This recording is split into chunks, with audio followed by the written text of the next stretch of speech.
এরকম হাসিনার পরিবারের 47 না 45টা এমপি আছে। তো এরা শপথ ভঙ্গ করে, আগে বললাম না, একজন ডিসি হইল রিটার্নিং অফিসার, একজন ইউএন হইল অ্যাসিস্ট্যান্ট রিটার্নিং অফিসার।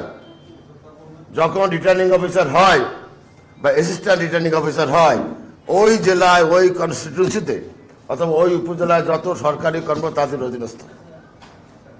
কিন্তু তারা তাদের শপথ ভঙ্গ করে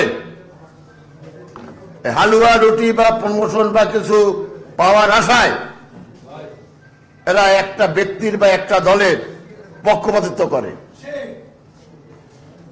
এটা সংবিধান পরিপন্থী, আদর্শ পরিপন্থী, ধর্মীয় পরিপন্থী, নীতিবোধের পরিপন্থী, মোরালের পরিপন্থী।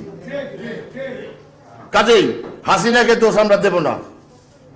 হাসিনা তাদেরকে ভালোভাবে ব্যবহার করতে পারছে, কিন্তু তোরা ব্যবহার হইলি কেন?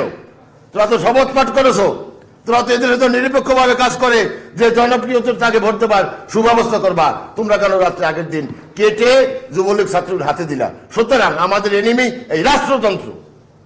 এই আওয়ামী লীগের চেয়ে রাষ্ট্রযন্ত্র 2018 সালে আমাদের বড় শত্রুতা করেছে। সাবধান, এই রাষ্ট্রযন্ত্র তারা ভবিষ্যতে না করতে পারে, সেজন্য আমাদের নীতি প্রণয়ন করতে হবে, সেই অনুসারে আমাদের অগ্রসর হতে হবে। বেশি কথায় বারে লাভ নাই। জনগণের সামনে বক্তৃতা একরকম, আপনারা যারা শিক্ষিত সমাজ, আপনাদের সামনে অন্যরকম কথা বলতে হয়। এই ইইসিটা তাদের পারপাসটা আমি একটু ব্যাখ্যা করলাম। আপনারা ধৈর্য সহকারে শোনার জন্য ধন্যবাদ। জনাব মহাসচিব আমাকে সময়ের জন্য ধন্যবাদ। আপনাদের সকলকে ধন্যবাদ। আসসালামু আলাইকুম। সভাপতি, নেতৃবর্গ, আমার সহকর্মীবৃন্দ, আসসালামু আলাইকুম। আমরা সকলেই বলি 3 বছর আগে 30 তারিখে ভোট কেটে নেওয়া হলো, এটা কিন্তু মিথ্যা কথা। আমাদের বলতে হবে 30 তারিখে ভোট কেটে দিয়ে দেওয়া হলো। কে দিল? নির্বাচন করে নির্বাচন কমিশন।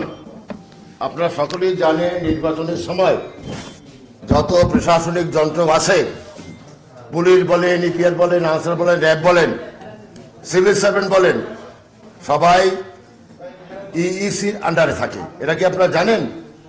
চিফ ইলেকশন কমিশনের অধীনস্থ থাকে সকলে। এই চিফ ইলেকশন কমিশনার কে? নুরুল হুদা। ও ছিল আমার সঙ্গে এক মুক্তিযোদ্ধা, ওরে ইন্ডিয়া থেকে আমি নিয়ে আসছি। শিক্ষিত ছেলেপিতা ওর কেসিয়ার বানিয়েছিলাম। এই নুরুল হুদা আমরা ডিসিও বানিয়েছিলাম, কিন্তু এটা খানদানি বেঈমান। আরে ভাই, তালি দাও কেন? কথা শোনো, কথা শোনো। এইটাকে বেগম জিয়া 2 জেলায় ডিসি বানিয়েছে, একবার ফরিদপুর, একবার কুমিল্লা। আপনারা কি জানেন? এই নির্বাচন কমিশন আমার একটা ছোকরা মুক্তিযোদ্ধা ছিল, ওকে আমি এখন তুই বলি। এখন বের হয়েছে কি সার্চ কমিটি নির্বাচন কমিশন গঠন করবে। এটা হলো একটা ফার্সিক্যাল, ননসেন্সিক্যাল, রিডান্ডেন্ট, সুপারফ্লুয়াস কমিটি। কারণ কি দেখেন, গেলবার প্রিয় সাংবাদিকবৃন্দ, আপনাদের কাছ থেকে একটু কম শব্দ আমরা প্রত্যাশা করি। এই যে সিইসি ও হলো হাসিনার দলের মনোনীত। দুষ্ট লোকেরা বলে মাহবুবুর রহমান আমাদের দলের মনোনীত, আবার কেউ কেউ বলে কবিতা খানম জাতীয় পার্টির মনোনীত। ইফ দ্যাট ইজ সো, তাহলে তো এখানেই নির্বাচন কমিশনারগুলি পক্ষপাতপুষ্ট হয়ে গেল, ঠিক কিনা? তারা তো পক্ষপাতহীন থাকবে। যখন এক একটা দল থেকে নমিনি যায়, সেই ব্যক্তির এলিজিয়েন্স থাকে সেই দলের প্রতি। কাজেই এই যে সংলাপ ডাকে যারা আব্দুল হামিদ সাহেব রাষ্ট্রপতি, এটা একটা ফার্সিক্যাল ইস্যু, একটা বেহুদা সময় নষ্ট। আমরা আগেও বলেছি যে আমাদের সংবিধানের আইন প্রণয়ন করার লিপিবদ্ধ আছে। সেই আইনের মাধ্যমে প্রতি 5 বছর পর পর নির্বাচন কমিশন গঠিত হবে।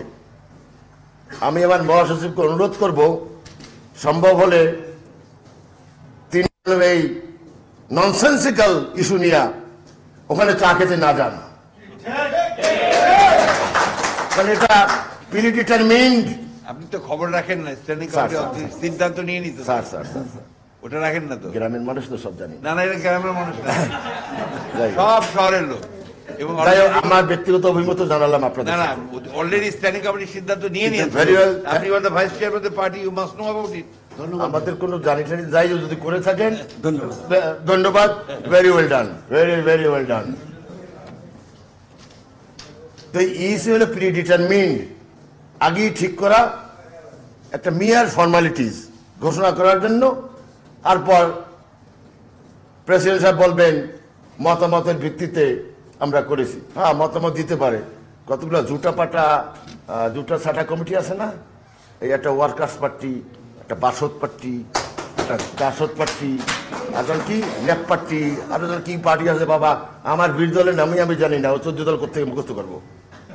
এই ঝুটা পাটা টগর পার্টিদের নিয়ে সমালোচনা করে রাষ্ট্রপতি সময় ক্ষেপণ করছেন।